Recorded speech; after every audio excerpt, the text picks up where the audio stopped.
the Allies and the Axis, whatever they... Well, you got Okay. You have me hook, line, and sinker. Well, we're meeting finally in an interview with Dr. Michael Wolff, the author of Catchers of Heaven, and a fascinating individual. And we're going to try to just have a casual conversation of two like minds trying to get to the facts as we can find them. Even though his book is labeled fiction, I believe there's a lot of non-fiction in it. And Michael has stated the only way he was able to get a copyright is to label it fiction. Correct. So a lot of researchers have been trying to find out the wheres and whys and whos and whats of your life, and it's been very difficult. But I'm not here to defend you or to offend you. I'm only here just to have an interview with you and let you express your thoughts. You have more information, my friend, than I ever realized you had. And regardless of how the government's tried to keep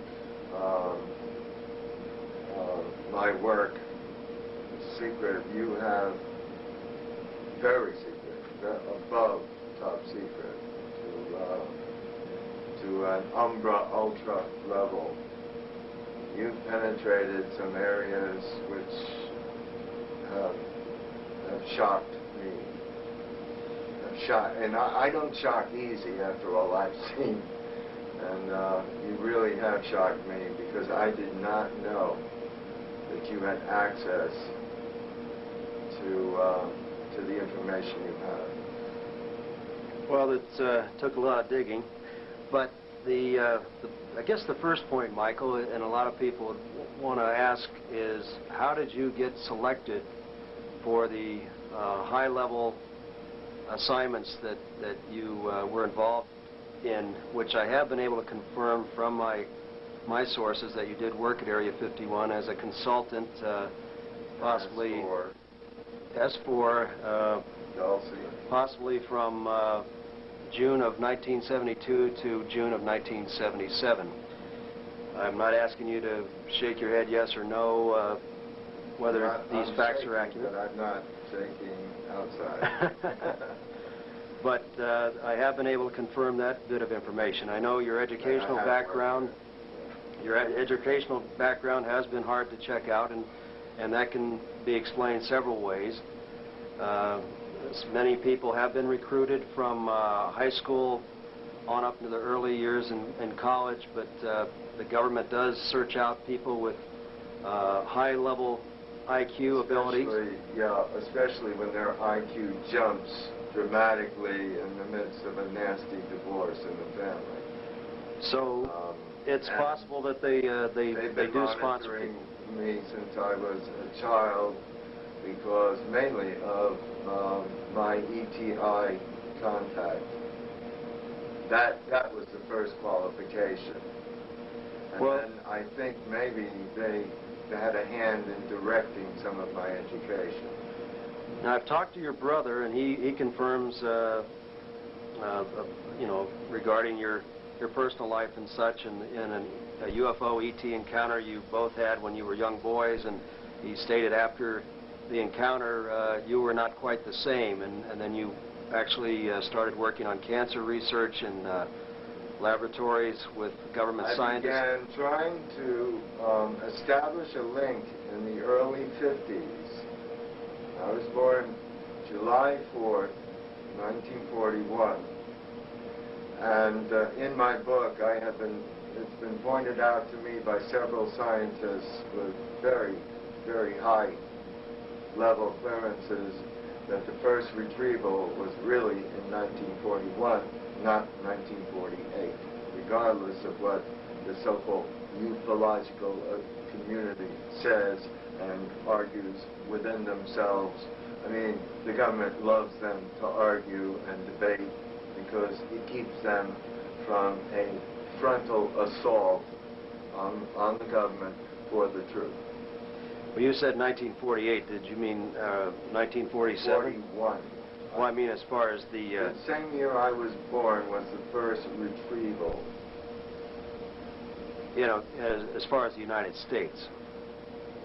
As in the Pacific Ocean by the United States, yes. Because I've confirmed some information that the Germans in 1940, or make that 1933 actually, had retrieved a craft, evidently in a small town in They Germany. had retrieved parts of a craft, but not essentially enough to have the know-how to back engineer it. Right. It was, and evidently there were no beans on board. It was more like a monitoring craft, from what I understand. It was a surveillance vehicle. That's right. So actually the first crash of one with E.T. beans on board was in America, I guess.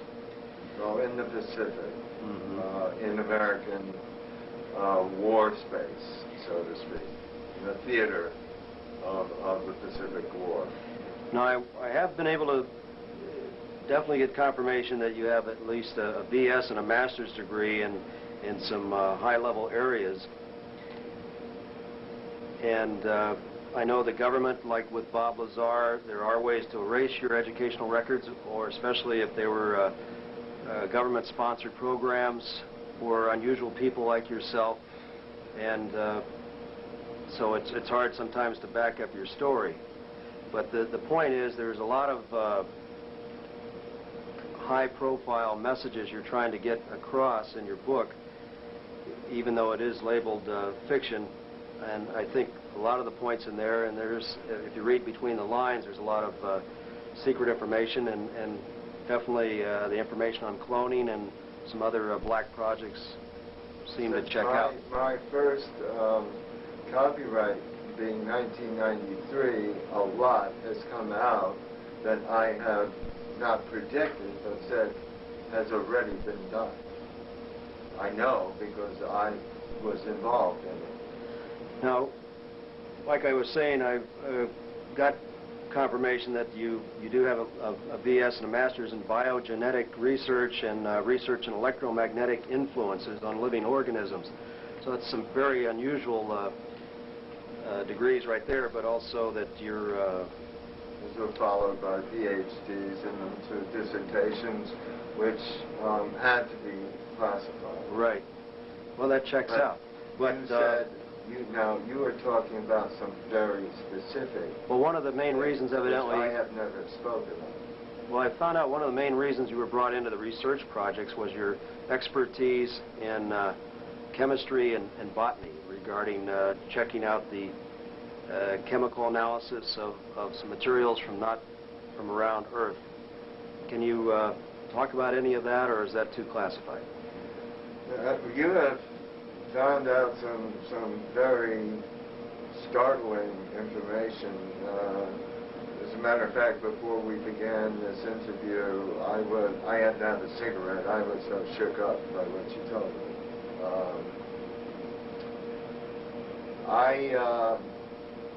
I'm not going to deny what you've said. I think that maybe the time has come where I know some people's lives are in danger, and the government is not exactly, you know, the old story of the X-Files, of the aliens are not the bad guys, the government is. I have a lot of qualms of conscience, a lot of qualms of some of the things I've done. But I have never, well, let's say, I never met an alien I didn't like. And I think that was a unique, that plus the experiences I had as a child. And suddenly, at 9 years old, trying to prove a relationship between viruses and the inducement of epithelioma in white mice was not typically somebody 9 years old is going to do. I first started testing a light beam, modulated light beam transmitter which my brother did see me do and vectored in UFOs. And the way to do it was to tell them, ask them very kindly, would they do certain maneuvers to prove that they were receiving the message. And then my brother does substantiate that. We also lived in a garden apartment that was next to a forest. And my brother saw several times my walking into the forest saying, I'm going into the house. I don't recall that, but after years I began to remember there was a clearing and that they did come in very low and did land in that forested area.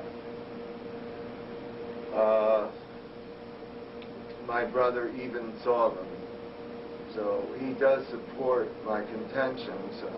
My sister, unfortunately, is mentally ill, and I haven't spoken to my sister. We're 10 years apart. I'm 56 and she is 46 and still needing to be supported.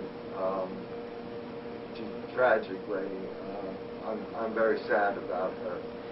But she has given some disinformation to people who used it rather than call my brother, who's only 2 years younger than I, and knew that we were getting visits from rather strange people and that things very, very unusual were happening.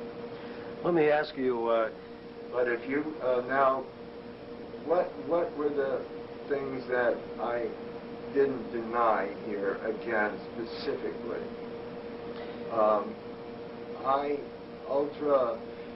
It's a classification called Umbra Ultra, which some people say is a cosmic clearance. I have always, it's a keystone document or a keystone activity with an ultra umbra clearance, which means it's not so many levels above Q.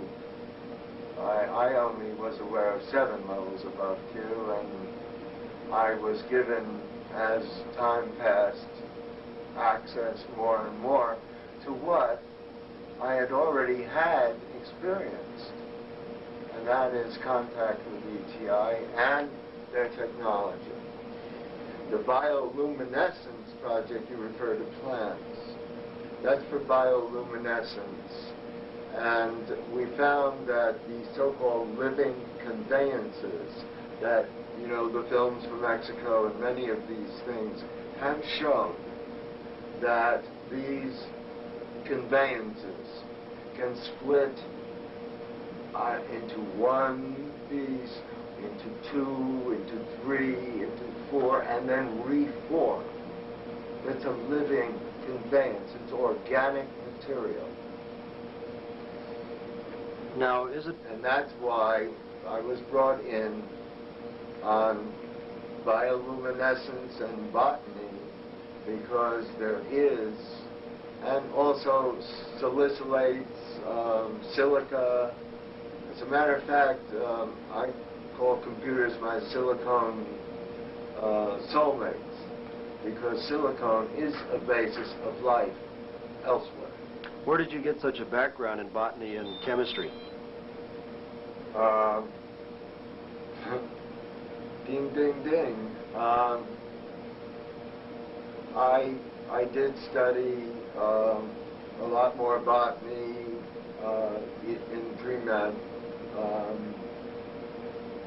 a lot more chemistry, organic chemistry specifically, in preparation for the work I had to do. Now, I do have some qualms about how aliens have been treated. And I will voice them as long as I live, which I don't expect to be. You know, you found out things that I would never have said, and I don't know how you found out, but I have to congratulate you that your sources are they're very inside. What can you expound on what you were doing between June '72 and June of '77? You already know. Well, can you expound on that to the people watching this? Not well, as someone, a friend of yours, who told me that that period was very profound for me. Yes, it was. It was profound in that I learned more than my team members. As team leader, I learned a lot more than I could tell them. What type of things did you learn? Can you talk about that at all? Well, generally, you have it more specific than I do, than I'm willing to talk about. You might as well fill in the blanks because you have much, much more that page. You know? Do you think some of the experiences could have been erased from your memory on your debriefing from the government? I worked on memory capping and mind control and MK Ultra, which, by the way, was never discontinued. Remote viewing. I have a friend who is a scientist who had something very, very important to do with remote viewing. And, of course, the whole business of parapsychology comes into gear now, that if people can view the contents of a safe from thousands of miles away, then the brain, well, that's going back to the gateway treatment that I talk about in my book, that we use no more than 10% of the neuronic and, I should say moronic, because we have billions of neurons and potentially billions of new synapses, plural, that could be formed.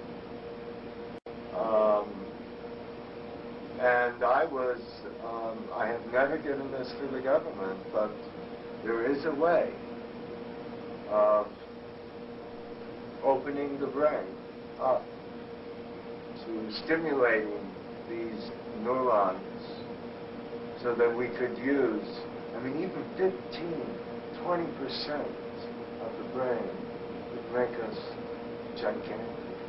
What kind of brain power do the ETs that you worked with? 4 lobes and pretty much most use some backup neuronic inactivity, but from dissections and from, I call them dissections, I don't call them autopsies because they're not autopsies. It's obvious when brain is loaded with blood or fluid that is the same in the body, that the brain has hemorrhaged, thereby causing physical death. There's been so many different books and so-called experts talking about what they've seen and what they've learned from these beings. There are a lot of so-called experts. There's a lot of pseudo-experts out there, and a lot of pseudo means false. A lot of people that are stretching the truth so far is getting pretty thin. If we could just keep it very narrowed on the facts, if we were to run this through a voice stress analyzer, what would come out as pretty accurate information? What could you tell us without endangering yourself or others by seeing this tape? I'm not too much. I've been close to death a number of times. Once when I was thrown from the car when it blew up, when I was doing work for the secret organization in Israel against terrorism, the 7-man black team proposal that I had. Of course, I was also asked to find out what they knew about ETI, extraterrestrial intelligence, and whether they were communicating with them. And I felt a little bit like a double agent, and it wasn't fair because my disciplines are in sciences. What can you share? What you personally, after working at S4, some of the phenomenal things you might have learned from these beings? Where they're from? What they think about life, death, God? Well, reticulum, zeta reticulum, zeta reticuli 1 and 2, a binary star system. First, I guess, found out in the Betty Hill map when it was finally analyzed and we had computers to do it. But we knew in 1948 by the first, this was in the Carter briefing, that Eva was his name, a Gray, who died mysteriously in 1952 or 53.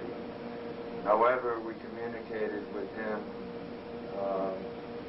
in terms of pictographs and received a giant leap in the space program. Well, we also, the transistor all of a sudden appeared in 1947, ironically. Yes, I have information that a lot of what Mr. Colonel Corso has said is maybe not what Colonel Corso wrote, but what his co-author gleaned from the materials that he was exposed to, that a great deal went to Bell Laboratories,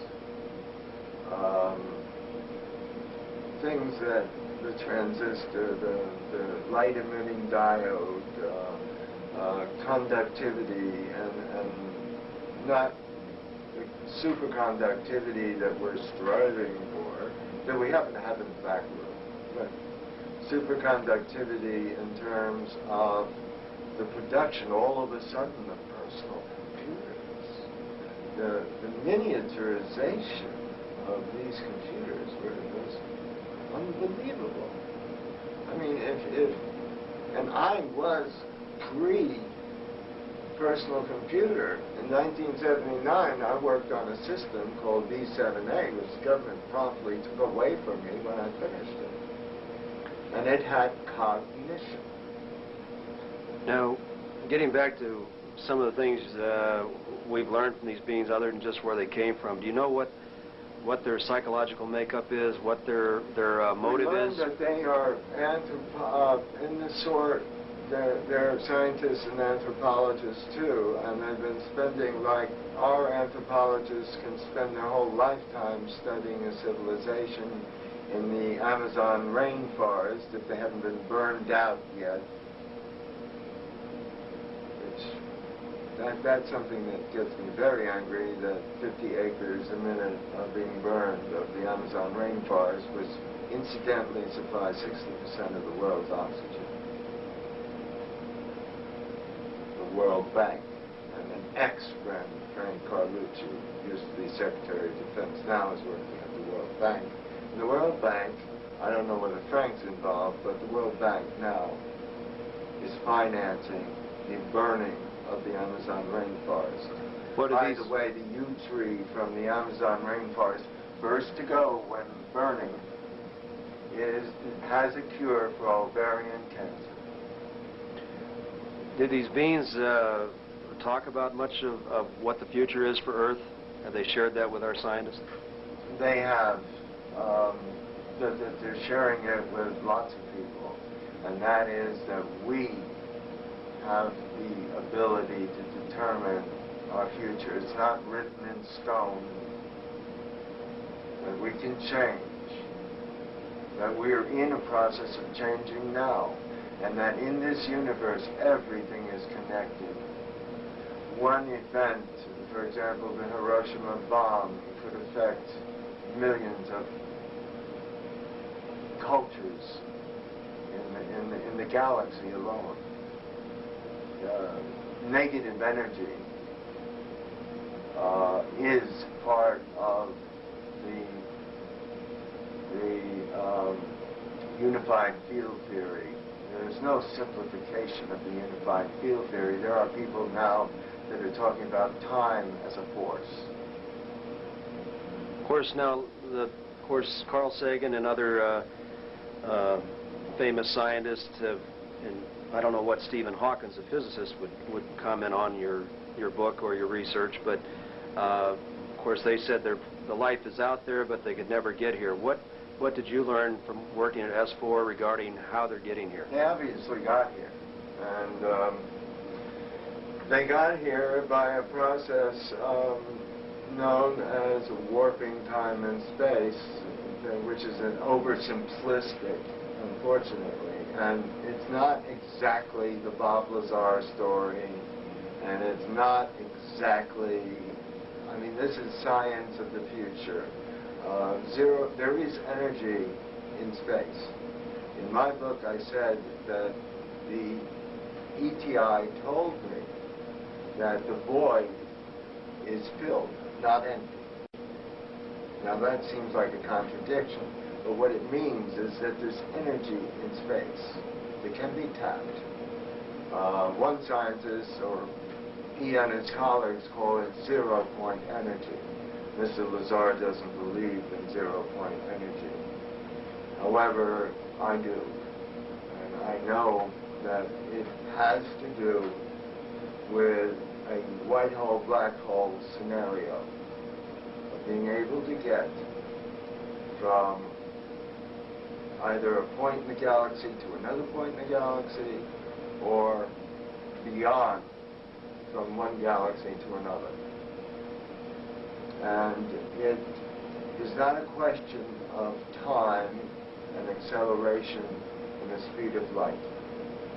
It is a question of time reduced to zero and acceleration to infinity.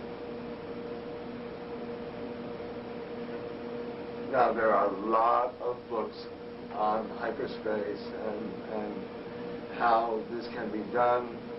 Our government has prototypes in the making. I refer everybody to one book that I have found to be Unconventional Flying Objects by Paul Hill,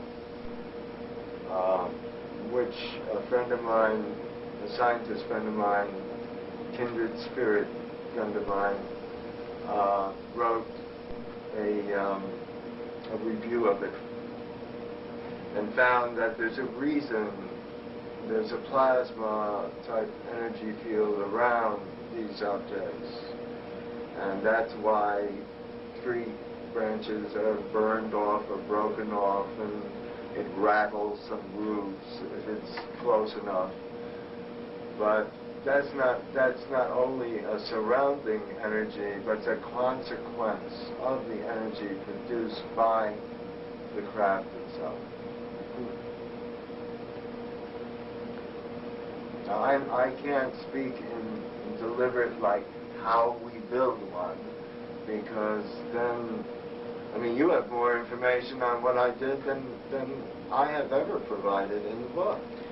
But if you want to reel some of it off, I'd be glad to say yes and no, or, you know, if you would. But then I want to get to the real reason for this book, is that we are at a crossroads now. We don't have time to think, oh, we have loads of time, the world is not coming to an end, we're not going to pollute it. Massive infertility is already starting. We have overpopulation, but now we have fertility clinics popping up like mushrooms. What do you know? And by the way, the Cassini mission, I hope the president cancels it. I have advised everyone I know to speak out against it. It's the first mission that's carrying 72.3, get this, pounds of plutonium dioxide. Getting back to the More than ever any other mission. Well, getting back to the ET agenda here, was it just one ET group that No. you had experience with? Well, no, I had experiences with the Greys. By the way, the government groups them into the Grey group, or Greys, the Nordics, and then there are other interested. There's a Semitic group that landed at Holloman Air Force Base. I won't go into any details. I was once accused of knowing too much.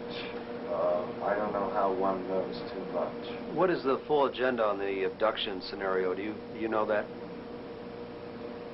I think it's because human beings are beginning to change.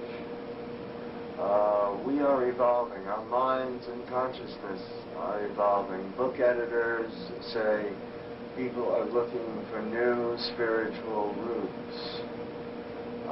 It isn't because they haven't found God. They've found God. But there's so much more to God than we're able to give people in their churches. And they feel an emptiness. And this is the first step toward a new consciousness. Did the beings discuss their theories on God with you, or death, for that matter? Yes. What did they say? What did they say? Well, it's kind of hard to I mean, they don't use words the way we do. That semantically, you need courses in semantics and cross-cultural anthropology to even begin to appreciate what they're trying to say. But I think what they're trying to say first is that all worlds are connected. That thought is energy. And it doesn't stop at the barrier or at any cosmic barrier. And it continues. And it is received. And people, well, let's call them people. Let's not call them creatures. Because I've known better aliens than I have men.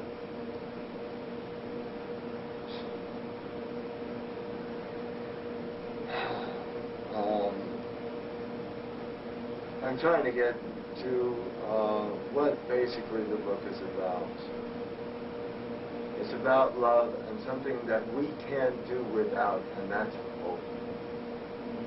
Hope for a future, a viable legacy for the children of this world, who, by the way, are dying. Around 33,000 to 35,000 children per day on this planet are dying needlessly. That's why all royalties from this book go to a children's foundation, a 501c3 IRS designated and watched over foundation. I've been accused of, oh, he's got the money for himself. I don't want money. I want more knowledge. I'm always seeking knowledge. But I want people to become aware that we're at a crossroads. We have to take a giant step. We have to stop digging up dirt about each other, because I have a lot of personal dirt on a lot of people. Why would I use it? I wouldn't. No, never. Yeah, I know there's... have some of my critics come crashing down, but I don't want that. Well, Just I think... because their feeble efforts and their slanting of it, it's so silly. It's so silly. Bob Dean, who's a pretty good guy, a really good guy, said at the Roswell Convention, why don't we just stop taking swipes at each other? Why don't we just stop that? I'm not a ufologist. I'm a scientist. Well, for one thing, I don't feel I have to defend myself against anything. And I agree. And you found out more information than than even I realized you knew. Well, I did some digging, and other people have done some digging. Unfortunately, their digging didn't come up with certain facts that They came out to be weren't true. working in the right But the point is, I wasn't concerned whether you were an MD, PhD, or a flunky from high school. You're able to carry on a highly intellectual conversation at will. I think you were definitely under some very intense debriefing process from your work at S4, and it can sometimes make people forget certain things. I've met several military and government people that have been involved in these institutions of science that are working on these black projects, and when they go through the debriefing, they become sometimes schizoid, paranoia. And well, I've been lucky because I've been working on the methods of debriefing so that I've insulated myself from the only thing I've ever heard was this fellow Benowitz who was deliberately trying. But mental control is here. Oh, absolutely. Unfortunately. This government, as much as I support the government in the sense that they're under a great deal of pressure. They're under a great deal of pressure because if they had made a gradual process release of information a long time ago, it wouldn't be this critical now. Well, I think and they'll cover my degrees, they'll cover anyone who is giving the kind of interview I'm giving now. But you, in your, I don't know who you know, but you know some awfully high-ranked people. Because if they know, if you say that they know me in my work, I don't know how you have these contacts. I would have assumed these people would not give you that information. The point is, though, somebody can run this audio of this videotape in front of a voice stress analyzer that's a pretty sophisticated piece of equipment used by many government agencies. And there are ways to beat it, but it's very rare. But I would say in your case, when you answer the question, did I work with extraterrestrials at S4, I think it would come across that you were definitely telling the truth. Yeah. As far as the degrees and such, I have not been able to confirm beyond your BS and your master's degrees, but even that's not important because your book is about much higher things than academic qualifications, because you can go up in front of any intellectual and carry your own weight and beyond. So the point is, here's an individual that checks out, in my book, that you had direct contact, working on secret projects with extraterrestrials for our government. That's amazing. Well, your contacts must have been awfully high, and I don't know whether you gave them truth serum or what you did to gain that information. But that's why I back your book. I back what you're all about, and I don't care about the other character assassinations they're trying to do, because your book's much more, your book is, and the information you have to share with the world is much more important than who you are. It's about love. What's wrong with that? Well, there's nothing wrong with that at all, Michael. Do you have some statements you'd want to make if you were going to do a dissertation in front of... I wanted to hear some more of what you found out about me, because I'm as curious to know how high you were able to get. I think I salute you. But what else did you find out that I can say yay or nay to? Well, I'd have to say your case reminds me of the statement about Caesar with friends, Romans, and countrymen. I come not to bury Caesar or praise Caesar, but to bury him. For the good that man does is buried with him, and the bad and the wrong carries long after. And for a lot of the people that have tried to debunk you and such, when such profound statements are made by an individual, and even Carl Sagan, we all know him, you know, extraordinary claims require extraordinary evidence, but in your case, and in a lot of cases regarding this phenomena, since the ETs aren't landing on the White House lawn to help back you up, it takes some real digging, and I was able to get to my truth as far as what you're all about, and your main thing is the message you're trying to get across, and your book is very unusual, and half the people read it. It's not an easy read. It is not an easy read. It's worth it. And I've met with publishers in New York who think the book is a work of a genius. Well, in my book, in many ways, you are a genius. No matter, I don't care if you flunked out of high school. I've met with you enough times to know you're way beyond the average human. Sometimes I even wonder if you're not from around here. But if you were speaking in front of a group of hundreds of college students, because they're the ones that are going to make the world of the future, what is some statements you would have liked to have shared with them that secretly you couldn't before because of your security clearances that you could talk to them? Secret stuff I'd like to share with them is just that you are of a group, I believe, who expect visitors. The children growing up, and they're wonderful, wonderful children who don't question whether there's life out there. They're asking, when's it coming? Well, it has come.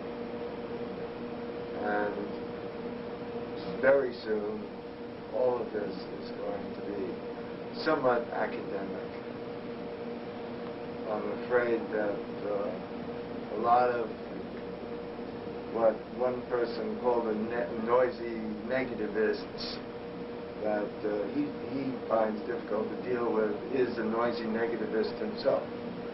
And unfortunately, it's people like this that are going to find that the halo of science is going to come off the head of science, and new and miraculous things. If you were born 50 years ago and just posited here, you'd look around and you'd say, my God, I don't know what this is supposed to mean. Michael, do you feel, after what you've worked on and been involved with through all these years, do you feel now that a small group of people within the powers of the governments of the world had a right to keep such a profound statement of we're not alone and we've never been alone away from mankind? Was that justified? I have to say that the answers are so startling that yes, it was so startling. Why do you feel that? Well, I think it would have caused economic panic, religious panic. I want to say something about the way each of us wakes up in the morning. We pretty much know what's going to happen to us. Come in with Dr. Michael Wolf, and you were. Whoa. That's my accent from Massachusetts. And you were saying about how That's people a get nice up. country. People get up every day, and they really. Yes. This is key to why the government hasn't been so terribly forthcoming about the truth. I like to say they don't lie, they deny. Well, a lot of studies have come out. I'm not talking about Brookings. I'm talking about a lot more studies came in, and just the fact that we wake up in the morning and the alarm goes off, and we pretty much know what's going to happen to us that day. The average person. It's a kind of security that we wouldn't have if there were extraterrestrials landing in not a sequentially known. In other words, having every day something strange and new and wonderful or horrible happening. This is not, you know, a lot of people say, well, the public's ready to accept it, and we can, you know. No, you can't. No, you cannot accept it. Well, the abduction thing alone is enough to put people in a living nightmare. It shapes a lot of people into a state of traumatic stress disorder, and just the uniqueness of it, the new reality that a person is plunged into without having the ability to determine whether I'm going to go or not. That's why a lot of people say, well, you can't do this to me, and they say, yes, we can. Where do you think the abductions are heading? Are they out of control, and do you feel they're... I think that they're more than what the government signed on to. But... why do you think that is? Because I think, one by one, everybody has to know that the future of the world is in danger. But are the abductions, in your opinion, good or bad? I think that you know, there's one individual I could think of that has something to do with a magazine that I don't especially appreciate. I was on a show and I didn't especially appreciate that because I wanted to talk about children. He wanted to talk about how I would treat an abductee who is unceremoniously taken from their bed and beamed up to a ship and, you know, really horrible thing. But like John Mack, I have to agree that the more experience a person has with extraterrestrials, I think the more sincere they realize they are.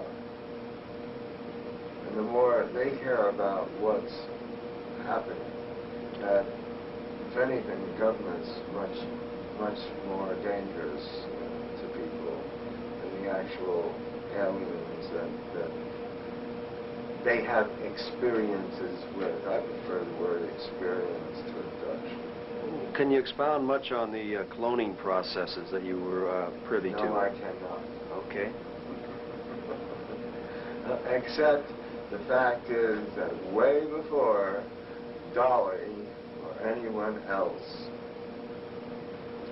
there was one man, and there may have been others. And it's funny, the general who was in charge of the project, I was the chief scientist, but the general said, maybe now it's time you have, before defibrillating him, maybe it's now's a good time to have a talk with your God. But I had a lot of talks with my God before that. I didn't like doing it, but as it worked out, I think he was born with a soul. I think there was a spirituality about him that I didn't really have to teach him very much